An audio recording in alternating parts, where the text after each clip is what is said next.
받았습니다. 제가 졸업한 감리교 신학대학의 총장님이셨던 김득중 총장님이라는 분의 에피소드를 하나 좀 여러분에게 소개하려 합니다. 자, 이분에게는요, 대학 4년 그리고 대학원 2년, 6년 동안 라틴어를 가르친, 이 신학에서 라틴어가 중요하거든요. 라틴어를 가르쳐 주신 이 파울로스라고 하는 외국인 교수님의 이야기인데, 이분이 대학을 졸업할 때쯤에 이 파울로스 외국인 교수님은 어떻게 꾸미고 살까 궁금해서 이분이 계시는 집을 찾아가기로 했습니다. 이 친구와 함께 해화동에 이분이 기숙사에 살고 있어서 친구와 함께 대학 4년 4학년 때 찾아갔는데, 그때 잠깐 뵙고 왔지만 일평생 이분과의 만남이 자기 인생을 새롭게 변화시켜 주신 계기가 되었다는 거예요. 그렇다고 해서 오랜 시간 만난 것도 아니고 그분하고 무슨 대화했는지도 전혀 기억이 안 나요. 근데 그분 기숙사 벽에 붙어 있었던 이 라틴어로 쓰여진 이 다음에 이 문구가 본인의 인생을 지금도 사로잡고 있다는 것인데, 한번 좀 띄워줘 보실까요? 저 라틴어로 메 비디트 데우스라고 되어 있습니다. 이게 뭐냐면 한번 읽어볼까요? 시작. 하나님이 나를 보고 계시다. 하나님이 나를 보고 계시다. 마침 이분이 한참 신앙적으로 믿음으로 살아보겠다라고 결심하고 있었던 터라 유별나게 저 구절이 마음에 왔었다라고 하는 것이죠. 내려주세요. 여러분, 나를 보고 계시는 하나님의 눈, 이것을 늘 의식하며 산다는 건 사실 다소 부담스러울 수도 있습니다. 그런데 그 하나님의 눈, 나를 언제나 바라보고 계신 그 하나님의 눈을 의식하며 경건하게 산다고 하는 건 신앙인들에게 있어서 얼마나 소중한 삶의 자세일까? 아니나 다를까 이분이 그분의 이 글 말미에 이렇게 좀 마무리를 했어요. 한번 좀 띄워주실까요? 제가 한번 읽어드릴게요. 세상에 많은 사람들이 사람의 눈을 의식하며 살아가고 있다. 타인의 시선에 신경을 쓴다. 이 옷을 입으면 다른 사람이 날 어떻게 보아줄까? 내가 이렇게 행동하면 다른 사람이 어떻게 볼까? 이래서 세상 사람들은 흔히 눈치 생활에 익숙해지고 체면에 관심을 갖게 된다. 사람의 눈에 잘 보이려고 노력하고, 그래서 다른 사람의 비위를 맞추려고 노력하기도 한다. 이런 삶의 자세에 비교한다면 하나님의 눈을 의식하면서 하나님 앞에서 사는 삶은 얼마나 고귀한가, 이렇게 마무리를 지셨거든요. 여러분, 상당 부분 공감할 만한 고백이지요. 여러분, 오늘 이 본문의 상황은 이렇습니다. 예수님께서 화 있을진저라고 하시면서 저 바리새인과 율법사들의 위선, 외식을 신랄하게 폭로하셨습니다. 자, 예를 들면 이 사람들은 마시는 잔과 음식의 대접의 겉은 정말 닳아 없어질 정도로 깨끗하게 닦아요. 그리고 외모도 누구보다 깨끗하게 꾸밉니다. 그런데 속은 회칠한 무덤이에요. 회칠한 무덤인데 그냥 하얀 회로 칠해서 무덤인 줄을 몰라요. 그 안에는 죽은 시체, 썩은 거, 구더기, 온갖 탐욕과 악독이 그 속에 들어있는데 그냥 가리고만 있는 거예요. 하나님께 11조를 드리지만 정작 하나님께 대한 사랑의 그 어떤 마음도 없이 형식적으로만 드리는 예물이고 제사였습니다. 높은 자리 상석에 올라가기만을 좋아해서 남들로부터 인사받고 섬김받기만을 좋아하죠. 지키기 어려운 각종 율법의 짐을 사람들에게 지워버리고 정작 자신은 율법대로 말씀대로 지키지 않아요. 그래서 지식의 열쇠, 율법의 열쇠, 생명의 열쇠를 자기가 갖고 있어서 자기도 지옥에 가고 남들도 지옥에 가게 만드는 온갖 위선과 악행을 폭로하셨습니다. 자, 그런데 이렇게 모든 것을 폭로하시고 난 다음에 저들의 반응이 심상치가 않습니다. 더욱 거세게 달려들었습니다. 거세게 달려들어 여러 가지로 따지고 어떻게 해서든 예수님의 흠을 잡아 책 잡고 죽이려고만 하는 거예요. 여러분, 예수님께서 저들의 이 겉과 속이 다른 저 거짓과 위선, 이것을 단지 폭로해서 저들을 괴롭히려고 주님이 폭로하신 걸까요? 아니죠. 어떻게 해서든 이 리얼하게 저들의 실상을 다 말씀해 주신 뒤 자신들의 이 죄악을, 탐욕을, 악독을 깊이 되돌아보고 애통하며 회개하라고. 그러니까 여러분, 바꿔 얘기하면 화 있을진저, 바꾸면 뭡니까? 겉을 깨끗이 하는 것도 중요하지만 속을 더 깨끗이 하라. 온 마음과 온 뜻을 다해서 예물도 드리고 제사도 드리라. 겸손히 낮은 자리에서 사람들을 섬기라. 내가 말씀을 맡은 자로서 먼저 내가 말씀을 깊이 묵상하고 말씀대로 순종하고 다른 사람들을 가르치라. 그래야 산다 아니겠습니까? 할렐루야. 저들을 죽이려고 말씀하신 게 아니라 살리려고 우리 주님의 간절함이 담긴 이 책망의 말씀 아니겠습니까? 그런데 저들은 더더욱 강팍해집니다. 여러분, 우리 하나님은 말씀하시는 하나님이신 줄로 믿습니다. 말씀하세요. 그리고 그것도 꼭 필요한 말씀으로 말씀하세요. 여러분, 제가요 지난 우리 1월 달에 여호수아를 묵상하면서 제 개인에게도 꼭 필요한 말씀, 우리 교회에도 꼭 필요한 말씀으로 매듭 짓게 하셨잖아요. 그리고 이번 2월 달부터 우리가 계속 묵상하는 누가복음을 통해서는 역시 우리 교회에 꼭 필요한 말씀, 성도들에게 필요한 말씀으로 주시고 제가 그 간증을 계속 듣고 있습니다. 그래서 여러분, 우리는 하나님의 말씀 앞에 겸손해야 되는 줄로 믿습니다. 착하고 좋은 마음으로 말씀을 받아야 돼요. 여러분, 제가 정말 여러분들에게 꼭 부탁하고 싶은 게 있습니다. 우리가 매일매일마다 하나님이 정해주신 말씀을 주시기 때문에 제가 취사 선택도 못해요. 네. 그렇다면 이 말씀은 1차적으로 나에게 개인적으로, 나 개인에게, 그리고 우리 교회에, 우리 가정에 주시는 길과 진리와 생명의 말씀임을 정말 믿어야 될 줄로 믿습니다. 그 말씀 앞에서 여러분 찔리세요? 뜨끔하세요? 그렇다면 성령이 주시는 찔림이요 뜨끔함인 줄로 믿습니다. 여러분들을 되돌아보셔야 돼요. 그리고 씻어야 돼요. 오늘 우리 찬양대 가사처럼 나의 죄를 씻기는 예수 피밖에 없다는 것처럼 여러분, 예수님의 보혈로 우리 속사람을 깨끗이 씻게 되기를 주님의 이름으로 축복합니다. 그것도 중요해요.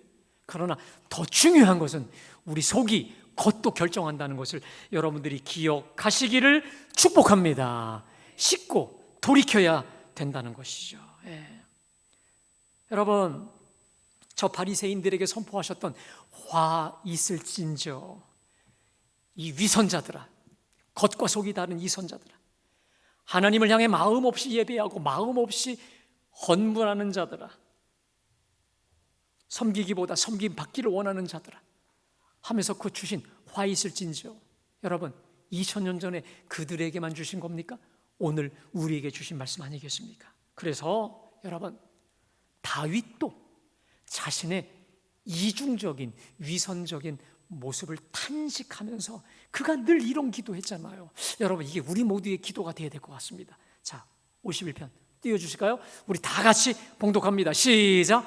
하나님이요, 내 속에 정한 마음을 창조하시고 내 안에 정직한 영을 새롭게 하소서. 나를 주 앞에서 쫓아내지 마시고 주의 성령을 내게서 거두지 마소서. 주의 구원의 즐거움을 내게 회복시켜 주시고 자원하는 심령을 주사 나를, 다시 한번요, 우리 10절만 다시 시작. 하나님이여 내 속에 정한 마음을 창조하시고 내 안에 정직한 영을 새롭게 살아가는 여러분, 하나님께서 저와 여러분에게 정결한 마음 주시기를 축복합니다. 정직한 영을 새롭게 하시기를 축복합니다. 거짓이 아니라, 위선이 아니라, 정말 정직한 영, 정직한 영. 여러분, 복음이 우리나라에 처음 들어왔을 때요, 처음 들어왔을 때 일본 순사들이 기독교인 잡아내는 건 너무 쉬운 일이에요. 왜? 기독교인들은 뭘 물어봐도 거짓말을 하지 않는 거예요. 100% 정직하기 때문에, 야, 사실은 저 기독교인들에게 물어봐. 그러면 다 모든 걸 다 이실직고 하는 거예요. 정직하게. 사랑하는 여러분, 정한 마음, 정결한 마음, 두 마음 품지 않는, 겉과 속이 다르지 않은, 의도가 순수한 의도로 모든 것을 감당하는 저와 여러분 되시기를 축복합니다. 그래서 성령께서 저와 여러분들을 속에 늘 날마다 새롭게 역사하시고 주장해 주시기를 축복합니다. 자, 화 있을진지요. 이렇게 폭로하셨지만 더 강팍해진 저들을 보시고 우리 주님이 제자들에게 행하신 조치가 있습니다. 자, 오늘 1절 말씀 다 같이 봉독합니다. 시작. 예수께서 먼저 제자들에게 말씀하여 이르시되 바리새인들의 누룩 곧 외식을 조심하라. 여러분, 이 누가복음은요 아주 중요한 걸 많이 다루는데 그중에 따라합시다. 제자도. 지난주에 제가 말씀드렸듯이 제자의 도리를 말씀하시고 있는데 오늘도 그 연장선이라고 볼 수 있겠습니다. 이 제자들을 부르세요. 그 수많은 사람들 가운데에서도 제자들에게 뭐라고 하시냐? 바리새인들의 누룩 곧 외식을 조심하라. 위선, 겉과 속이 다른 화 있을진저 말씀하셨던 그 외식을 조심하라는 거예요. 자, 근데 그 이유가 뭐냐? 자, 우리 2절과 3절 말씀 다 같이 봉독합니다. 감추인 것이 드러나지 않을 것이었고 숨긴 것이 알려지지 않은 것이 없나니 이러므로 너희가 어두운 데서 말한 모든 것이 광명한 데서 들리고 너희가 골방에서 귀에 대고 말한 것이 지붕 위에서 전파되리라. 여러분, 겉과 속이 다르게 행하는 저들의 외식 주의해야 될 이유가 있습니다. 왜 그러냐? 지금은 깨끗한 척하고 아닌 척하지만 어떤 일이 벌어지냐? 감추인 것은 반드시 드러나게 돼 있고 숨긴 것은 반드시 알려진다는 거예요. 근데 구체적으로 뭐라고 말씀하시냐면 어두운 데서 말한 모든 것이 광명한 데서 들리고 골방에서 귀에 대고 말한 것이 지붕 위에서 전파되리라. 제가요 저 3절 말씀을 묵상하다가 깜짝 놀랐습니다. 여러분, 요즘 시대 그대로입니다. 여러분 TV 매체를 보세요. 두 사람 사이에 은밀하게 통화했어요. 은밀하게 통화했어. 근데 여러분, 그 통화 내용이 만천하에 지금 공개되고 있는 세상이 아닙니까? 두 사람 사이에 영원한 비밀인 줄 알았기 때문에 가장 은밀한 내용 여과 없이 말했는데 불리해질 때 그 녹음한 걸 들이내미는, 여러분, 그래서 우리 보통 이 TV에 보면, 뉴스에 보면요 주로 녹취한 통화 내용들 얼마나 많습니까? 여러분, 특별히 거기 보세요. 너희가 골방에서 귀에 대고 말한 거, 귀에 대고 말. 여러분, 핸드폰을 어디다 대고 말하죠? 귀에 대고 말해. 주님이 그걸 아시고 말하셨는지. 골방에서 귀에 대고 말한 것이, 여러분, 이것뿐만이 아니고 누구를 욕하거나 비방할 때 핸드폰으로 말하죠. 여러분, 누군가 듣습니다. 들립니다. 저 자주 듣기도 해요. 깜짝 놀라요. 깜짝 놀라요. 제가 저를 여러분 시험 들지 말게 하십시오. 그거 들려진다니까요. 시험 든 적도 있었어요. 들려줘요.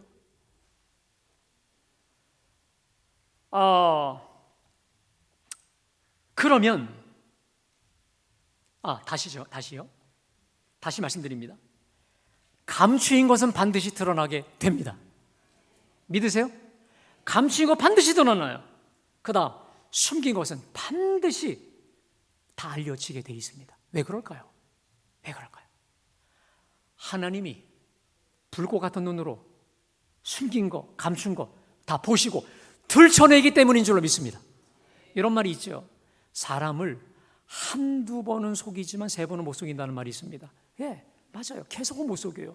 근데 여러분, 때로 사람을 세 번, 네 번 계속 속일 수 있습니다. 그러나 우리 하나님은 속일 수 없는 줄로 믿습니다. 불꽃 같은 눈으로 모든 걸 다 보시기 때문에 우리 주님이 안 되겠다 싶으면 여러분 다 들춰내 버리시는 거예요. 누구를 통해서도 들춰내세요. 여러분, 다시 말씀드립니다. 핸드폰으로 통화 잘 하셔야 됩니다. 여러분. 누구라도 듣게 돼 있습니다. 여러분. 이 사실이 얼마나 두렵습니까? 하나님이 불꽃 같은 눈으로 내 모든 것을 다 보시고 들으신다고 하는 것이 참 두려운 내용인데, 하지만 이 사실이 우리를 하나님 앞에 거룩하고 경건하게 살도록 자극하는 최고의 또 복음이 아니겠습니까? 따라합시다. 하나님께서 보고 계신다. 다시요. 하나님께서 듣고 계신다. 이게 부담일 수 있지만 영적으로 보면 우리를 살리는 축복의 복음인 줄로 믿습니다. 자, 그런데 여러분, 내가 하나님 앞에서 산다는 거, 하나님께서 나를 다 보고 계신다라고 하는 것은요, 우리를 향한, 우리에게 그보다 더할 수 없는 궁극적인 소망과 안전과 축복이 될 수밖에 없는 것을 주님이 이제 말씀하십니다. 예수님은요, 이제 장차 주님 때문에 주님의 제자들이 큰 환난에 처하게 될 것을 아시고 오늘 4절에서 이렇게 말씀하십니다. 자, 4절 말씀 띄워줘 보실까요? 우리 다 같이 봉독합니다. 내가 내 친구 너희에게 말하노니. 여러분 됐습니다. 따라합시다. 내가 내 친구 너희에게 말하노니. 여러분, 지금 예수님이 제자들에게 뭐라고 말씀하고 있습니까? 내 친구 너라고 되어 있습니다. 여러분, 성경 어디에도 이런 구절이 없습니다. 유일한 단독 구절입니다. 예수님의 제자를 향해, 또 저와 여러분을 향해 뭐라고요? 넌 내 친구야. 여러분, 가장 친한 친구 사이에는 비밀이 없잖아요. 가장 비밀스러운 거, 은밀한 거, 가장 소중한 것을 서로 나누잖아요. 넌 나에게 가장 소중한 친구야. 내가 진정한 비밀과 진리를 너에게 말하겠다는 거예요. 그게 뭐냐? 자, 우리 다 같이 함께 봉독합니다. 시작.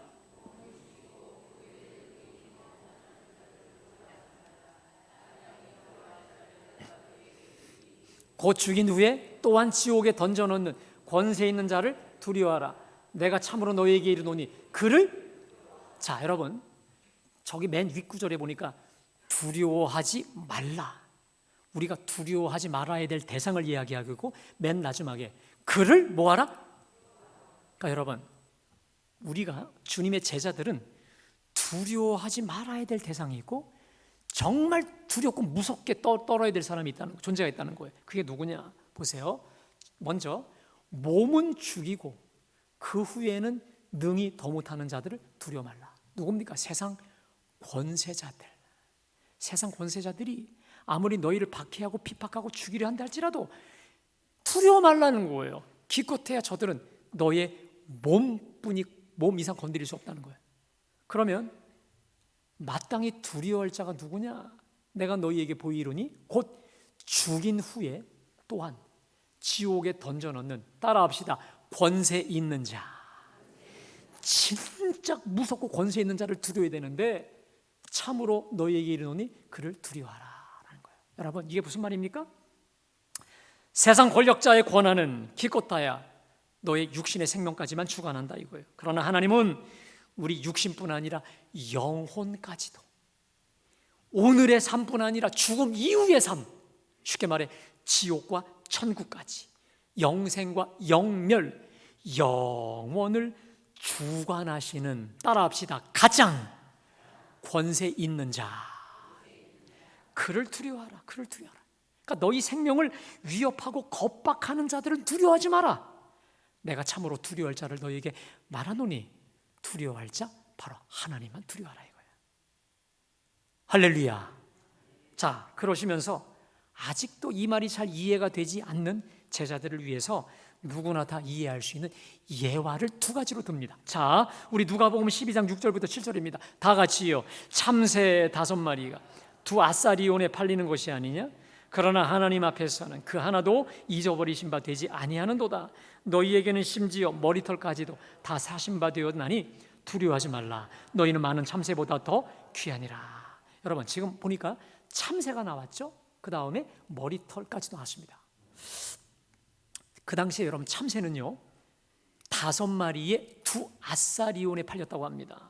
이 아사리온이라는 단어가 이 로마의 동전인데 16분의 1 데나리온입니다. 이 데나리온이라는 건 하루 일꾼의 품삯인데 그 품삯의 16분의 1이라고 하니까 이런 거죠. 예를 들어 10만 원을 번다. 그러면 16분의 1이니까 약 한 5천 원, 6천 원 정도거든요. 그러니까 무슨 말이냐? 가난한 자가 하루를 5천 원 갖고 하루 세 끼를 띄우는 것인데 그 정도로 작고 미미한 이 존재가 뭐냐면 가장 가난하다, 가장 작다 할 때 이 참새를 비유를 했거든요. 자, 그런데 하나님 앞에서는 참새 그 한 마리도 잊어버리신 바 되지 않는다는 겁니다. 아멘? 그 작고 미미한. 자, 더욱이 머리털까지도 다 세실 바 되었으니 두려워 말라. 너희는 많은 참새보다 더 귀하다.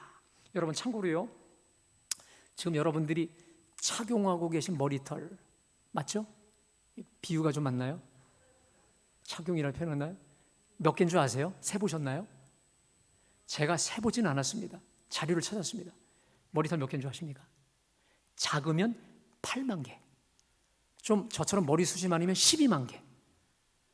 여러분, 그러니까 우리는 평균 한 10만 개의 머리털을 착용하고 있습니다. 여러분 왜 안 놀라시냐? 12만 개가 뭔지를 몰라요.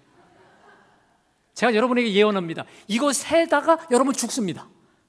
돌아버려요. 그냥 정신이 나가요. 자,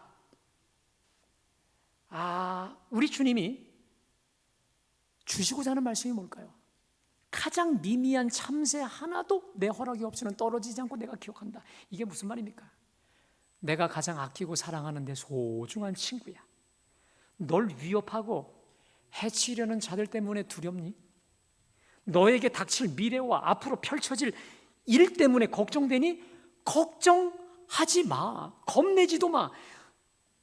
네가 누구냐? 내가 누구냐? 12만 개의 머리털까지도 하나하나 세고 기억하고 있는 난데 가장 미미하고 하찮은 저 참새 하나도 내가 잊어버리지 않고 내 허락 없이는 땅에 떨어지지 않는데 하물며 너희랴? 너희가 누구냐? 내 피값을 주고 산 너희를, 내 목숨과 바꾼 너희를 내가 어찌 잊을 수 있겠느냐? 아멘? 두려워 말라. 너희는 많은 참새보다 더 귀하다. 이게 무슨 말입니까? 내가 이미 너희 사정 다 알고 훤히 다 알고 있으니 책임져 주리라. 반드시 책임져 주리라. 할렐루야. 자, 나도 안다 좀 띄워줘 보실까요? 한번 다 같이 읽어볼까요? 자, 시작. 다시 한번 시작. 어느 분이 나는 딸인데 왜 그러냐? 딸로 바꿀게요. 나도 안다. 내 딸아 나도 안다. 여러분, 이렇게 여러분들이 이 말씀 받아보세요. 이 말씀은 제가 성경 구절을 그대로 따온 겁니다. 저 말씀은 창세기 48장 19절에 나와요. 이게 무슨 말씀이냐면 야곱이 아들 요셉에게 하는 말입니다. 야곱이 나이가 많아서 육신의 눈이 멀었습니다. 그런데 이제 죽기 바로 전에 요셉의 두 아들을 축복을 하는데 장자에겐 오른손이고 그렇죠? 차자에게 왼손이 돼야 되는데 바꿔서 하는 거예요. 바꿔서요. 그러니까 요셉이 깜짝 놀라요. 아버지 그러시면 안 돼요. 안 돼요. 당황하고 깜짝 놀랄 때 야곱이 다시 읽습니다. 시작. 내가 알아. 나도 알아. 당황스럽지. 걱정되지. 걱정하지 마. 걱정하지 마. 나도 알아. 내 아들아. 나도 안다. 무슨 말입니까? 당황하고 있는 저 아들 요셉에게 가장 따뜻하게 간절하게 하고 있는 아버지의 음성이 아니겠습니까? 여러분, 근데 제가요 꽤 오래전이었습니다. 제 인생길에서 가장 힘든 시간을 보내고 있을 때 창세기를 읽다가 저 구절을 보는데요, 그냥 눈물을 왈칵 쏟았어요. 주님의 음성으로 들었어요. 나도 한다. 내 아들아, 나도 한다. 저 말씀 얼마나 오랜 시간 제가 붙잡고 사는 줄 몰라요. 사랑하는 여러분, 오늘 주님이 저와 여러분을 향해 말씀하십니다. 나도 안다. 내 아들아, 내가 안다. 아멘.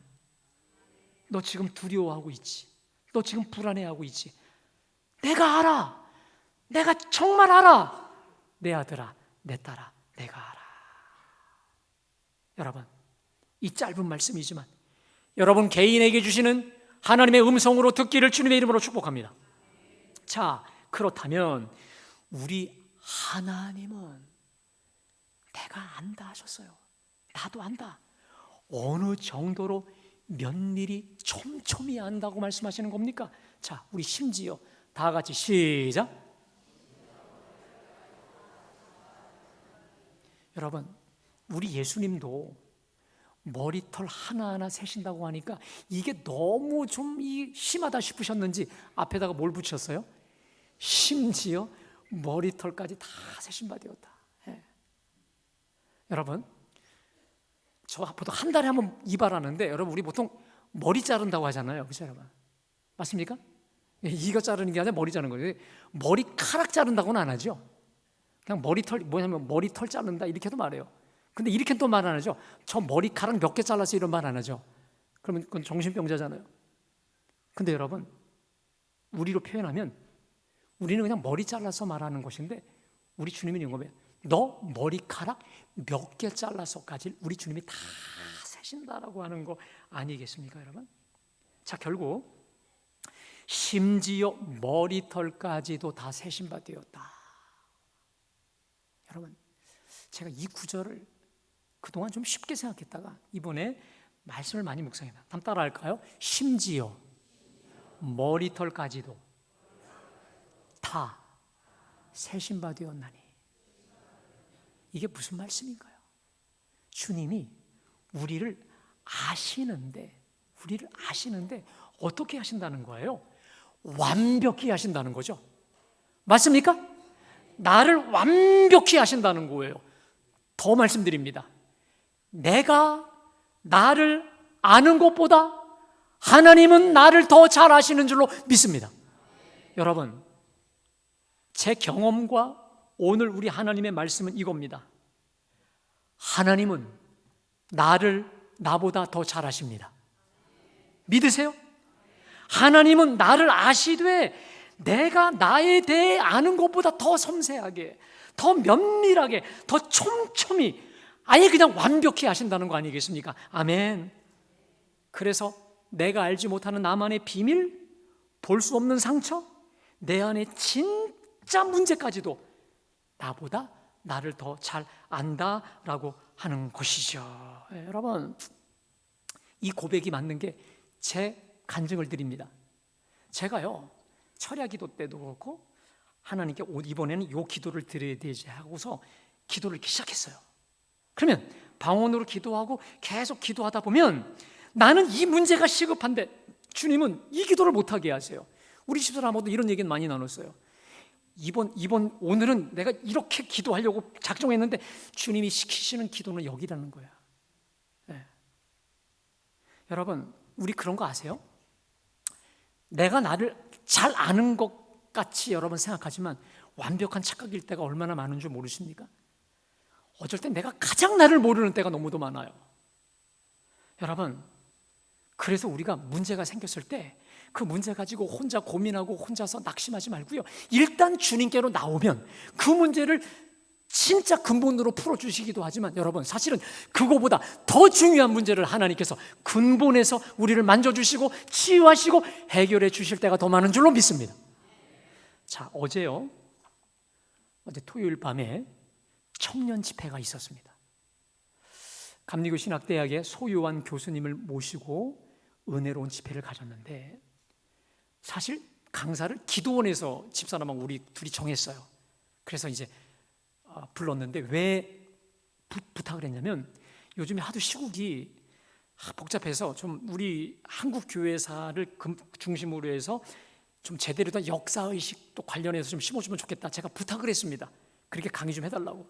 근데 이 교수님이 오셔서 개인 간증을 해주셨는데 간증의 내용은 이겁니다. 교수로서도 인간으로서도 가장 이 연약한 치부와 같은 것을 고백을 하면서 나는 이 문제와 이 치부 때문에 걱정했는데 알고 봤더니 이것 때문에 내가 근본으로 새로워지고 정말 하나님이 나를 근본에서 치유하고 있다는 얘기를 하면서 저와 우리 청년들에게 큰 은혜가 되었어요. 제가 물었죠. 원래 제가 부탁한 거 좀 아니셨더니 근데 목사님 기도하면 할수록 자꾸 이 마음이 오셨다는 것이죠. 여러분 우리 교회 홈페이지에 어제 그 녹화한 게 있습니다. 한번 교회에서 속회별로 좀 여러분 전달할 테니까 한 1시간도 안 돼요. 여러분 들으시면 큰 은혜가 될 줄로 믿습니다. 사랑하는 여러분, 하나님은 나를 아십니다. 나를 아시되 내가 아는 것보다 나를 더 정확히 완벽히 아시는 줄로 믿습니다. 언제나 나를 불꽃 같은 눈으로 지켜보시는 하나님 앞에 사시기를 주님의 이름으로 축복합니다. 더 나아가 나보다 나를 더 잘 아시고 나보다 나를 더 사랑하시고 나보다 나를 더 가까이 계시는 이 하나님께 여러분의 짐을 내려놓으시기를 주님의 이름으로 축복합니다. 우리는 이런 생각해요. 이 짐이 풀어지면 다 될 거라고 생각합니다. 근데 하나님 앞에 나오면 그 짐은 축복의 짐이야. 더 진짜 근본을 하나님 말씀해 주시려고 주는 경우가 많이 있어요. 주님 앞에 여러분의 짐을 다 맡기시기를 주님의 이름으로 축복합니다. 정말 주님 안에서 진정한 안식이 이루어지기를 주님의 이름으로 축복합니다. 내가 주님 안에, 주님이 내 안에 짐을 내어놓으림으로 안식이 이루어지기를 바라고 내가 주님 앞에 나와 내 짐을 드리는 가운데 진짜 짐, 진짜 문제, 진짜 근본을 깨닫고 진정한 치유, 진정한 안식이 저와 여러분 속에 가득하게 되시기를 주님의 이름으로 축복합니다.